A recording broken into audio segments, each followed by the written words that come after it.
Bismillahirrahmanirrahim. Assalamualaikum warahmatullahi wabarakatuh. Alhamdulillahirabbil alamin. Amma ba'du. Puji beserta syukur mari kita panjatkan kehadirat Allah Subhanahu wa taala yang mana atas berkat dan rahmatnya kita senantiasa dalam keadaan sehat walafiat. Salawat beserta salam tak lupa kita curah limpahkan kepada baginda tercinta yakni Nabi Muhammad Shallallahu Alaihi Wasallam. Baik teman-teman sekalian, di sini kami dari kelompok 3 yang akan mempresentasikan tentang implementasi kurikulum. Saya Silvi Indriani sebagai moderator dan pemateri pertama dan rekan saya Wira Aditya sebagai pemateri kedua. Untuk mengawali presentasi kali ini, mari kita buka acara ini dengan bacaan basmalah bersama-sama. Bismillahirrahmanirrahim. Baik, untuk selanjutnya mari kita dengarkan, mari kita diskusikan apa itu implementasi kurikulum. Untuk kejelasan lebih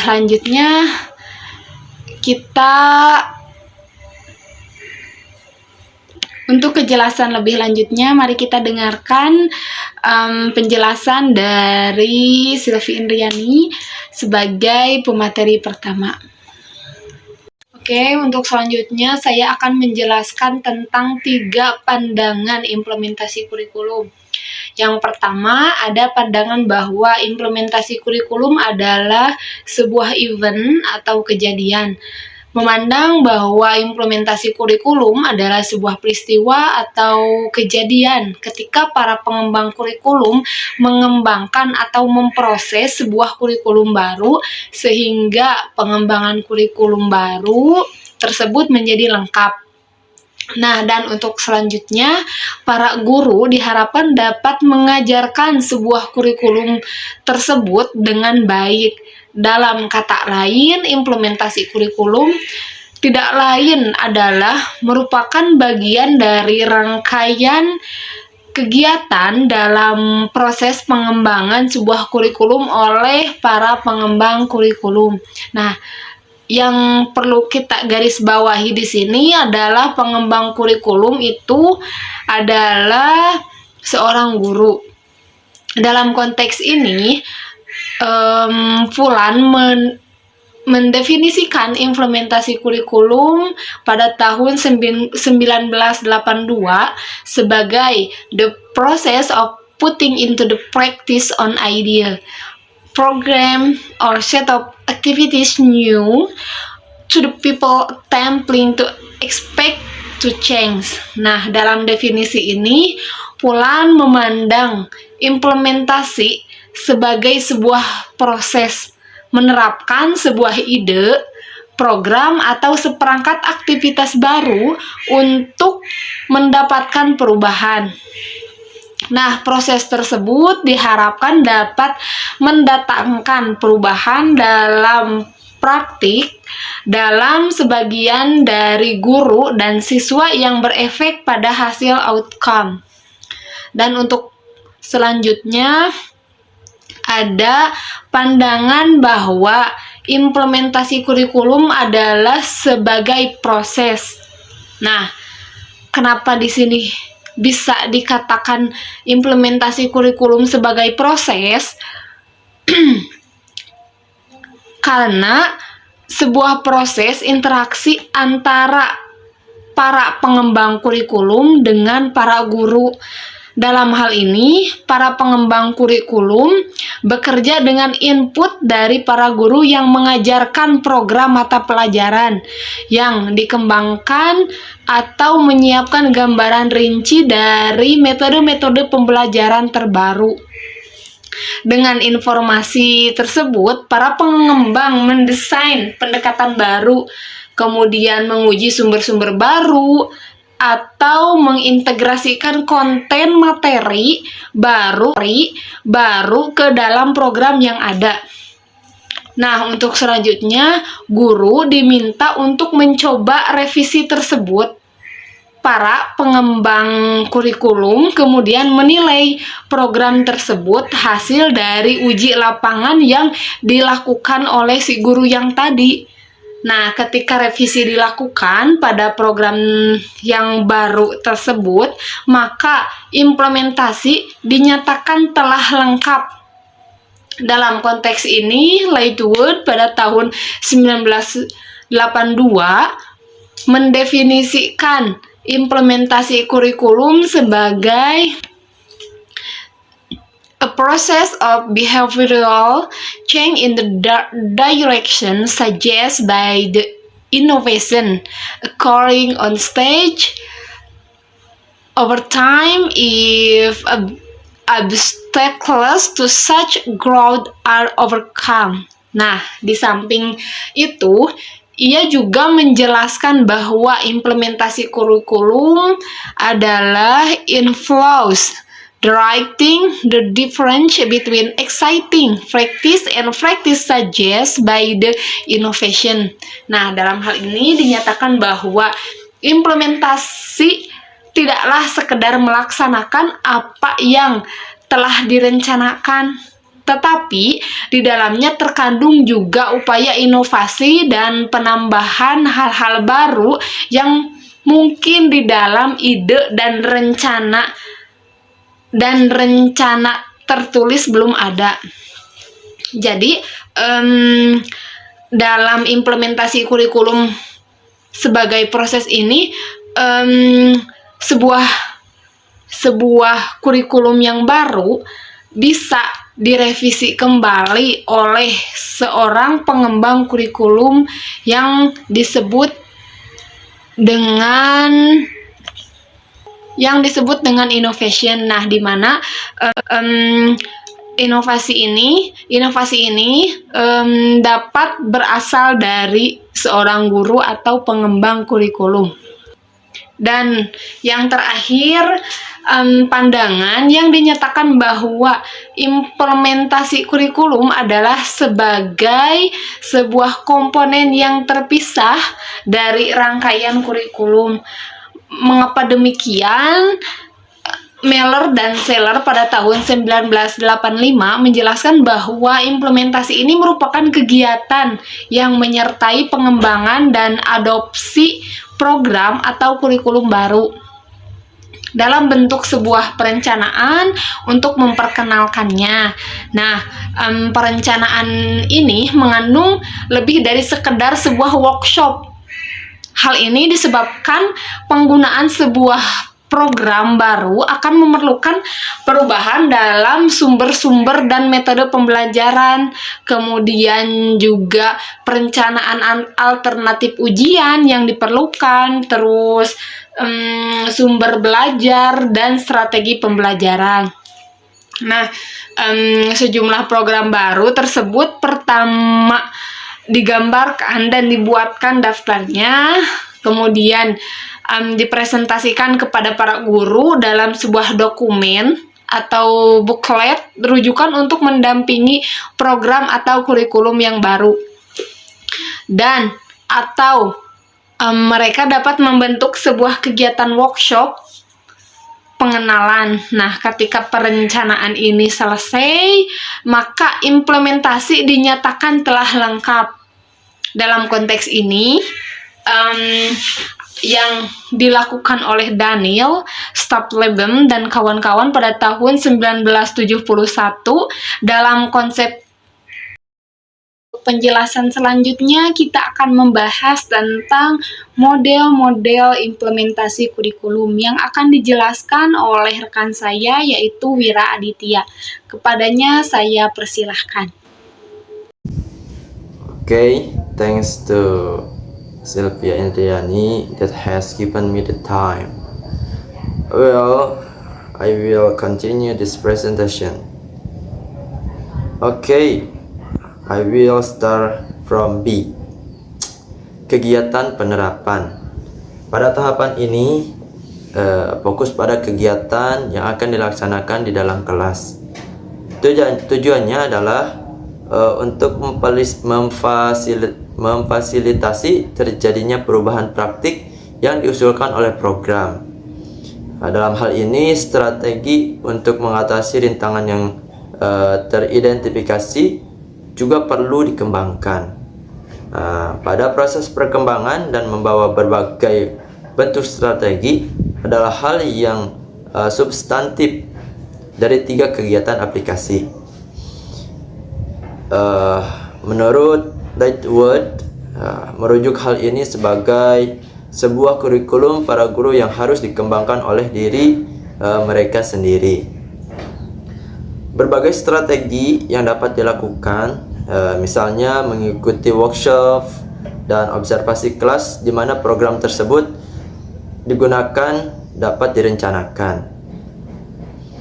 Pembiayaan harus disiapkan untuk menjamin perlengkapan penting yang dapat disediakan. Jika ada antisipasi sikap siswa yang menjadi halangan, maka kelas khusus harus direncanakan untuk menjelaskan tujuan dan operasionalisasi program yang baru. Semua kegiatan tersebut dijadwalkan menurut waktu tersedia selama masa implementasi. Kemudian lanjut ke bagian C-nya, yaitu mengenai kegiatan evaluasi. Tujuan dari evaluasi dalam kegiatan ke-7 adalah untuk melihat apakah berbagai halangan yang teridentifikasi telah terpecahkan.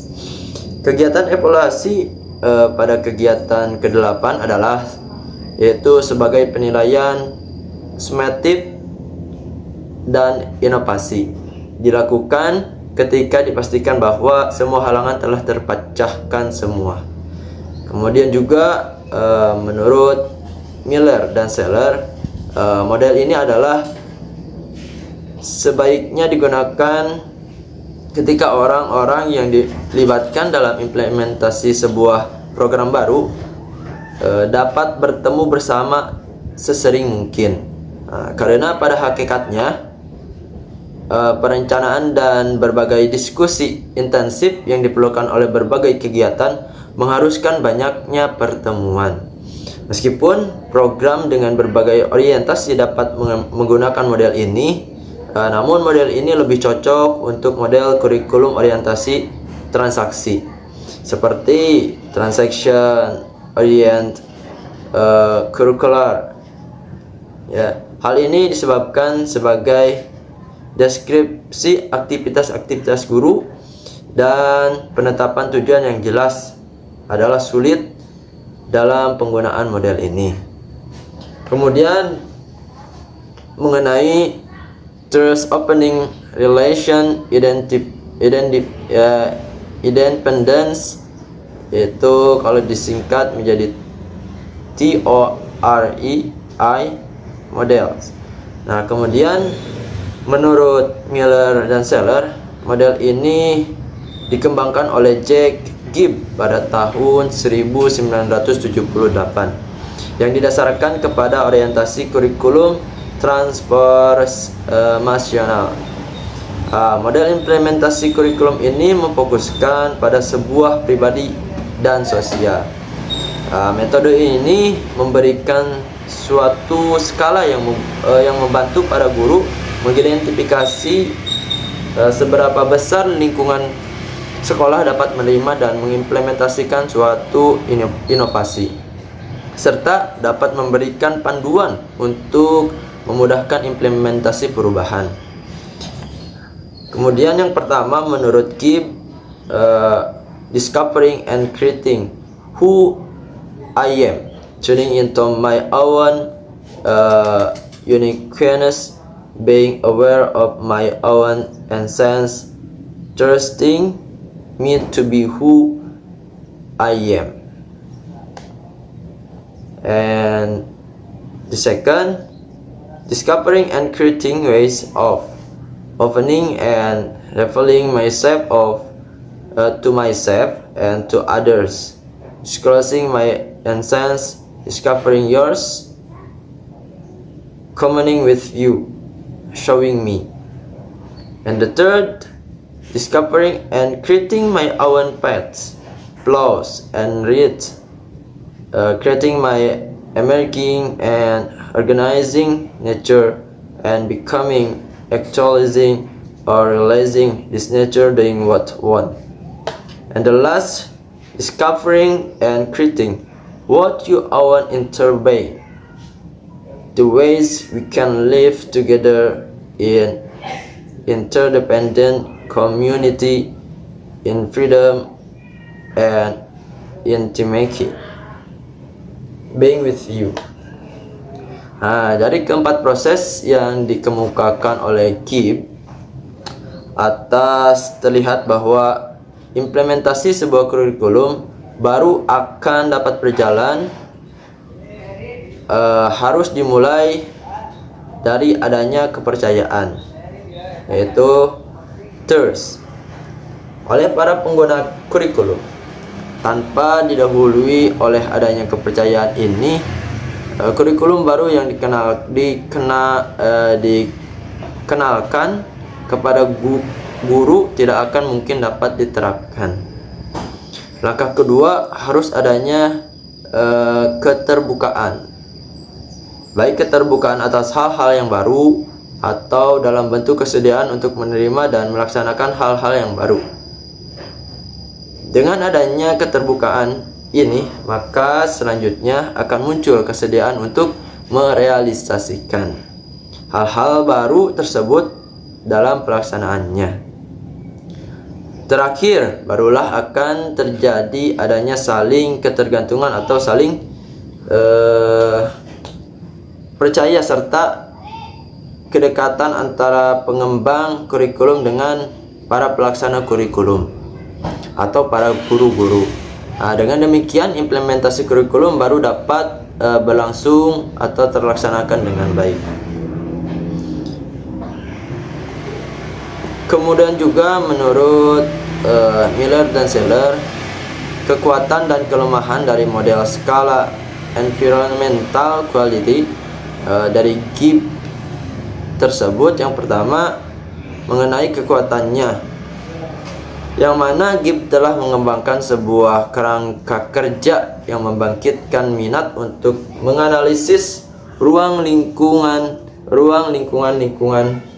yang kita temukan di sekolah. Lingkungan tersebut berhubungan dengan materialitas yang dihadirkan dalam teks ini. Kemudian yang kedua, yaitu kelemahan dari model Gibb pada dasarnya ada pada pedoman kerja transformasi dan tidak aplikatif pada tingkatan yang rendah dari skala. Kemudian juga mengemukakan bahwa terdapat beberapa model implementasi kurikulum yang lain, yaitu yang pertama upcoming resistance to change model, ya. Kemudian yang kedua organization development model, and yang ketiga educational parts unit and love, and the last educational chain models. Ada beberapa kegiatan implementasi dalam rangkaian pembelajaran ini, yaitu yang pertama menetapkan tujuan umum pembelajaran, yang kedua menetapkan tujuan khusus pembelajaran, yang ketiga memilih strategi pembelajaran, dan yang keempat menyiapkan teknik-teknik evaluasi, dan yang kelima implementasi strategi, dan keenam finalisasi pemilihan teknik-teknik evaluasi, dan yang terakhir mengenai evaluasi pembelajaran. Kemudian juga mungkin itu dari pembahasan yang melanjutkan dari presentasi yang pertama. Kemudian masuk ke bagian ketiga, yaitu mengenai penutupan. Dan di sini kami simpulkan bahwa implementasi kurikulum adalah sebuah bagian dari proses atau tahapan pemberlakuan sebuah kurikulum, khususnya sebuah kurikulum baru atau yang telah diperbarui atau hasil dari sebuah kegiatan pengembangan kurikulum. Nah, pandangan beberapa pakar kurikulum sebelumnya yang mengemukakan bahwa setidaknya ada 3 pandangan tentang implementasi kurikulum. Yang pertama yaitu mengenai implementasi kurikulum sebagai sebuah event, ya, yaitu kejadian. Yang kedua, implementasi kurikulum sebagai proses interaksi antara pengembang kurikulum dan para guru-guru. Dan yang terakhir, yang ketiga mengenai implementasi kurikulum sebagai sebuah komponen yang terpisah dari rangkaian kurikulum. Kemudian juga model-model implementasi kurikulum menurut Miller dan Seller. Ada 3 model implementasi kurikulum, yaitu Concurrent Based Adoption Models, kemudian the Innovation Profile Models, dan Trust Opening Relation Independence. I think that's all from me. Thank you for your attention. Saya kembalikan lagi kepada moderator. Terima kasih atas perhatiannya. Terima kasih kepada rekan saya Wira Aditya yang telah menjelaskan apa itu model-model implementasi kurikulum. Baik teman-teman sekalian, untuk diskusi kali ini saya rasa cukup sekian. Mari kita tutup acara ini dengan bacaan hamdalah bersama-sama. Alhamdulillahirabbil alamin. Saya Silvi Indriani sebagai moderator mohon pamit undur diri. Mohon maaf apabila ada kesalahan. Sekian dan terima kasih. Wassalamualaikum warahmatullahi wabarakatuh.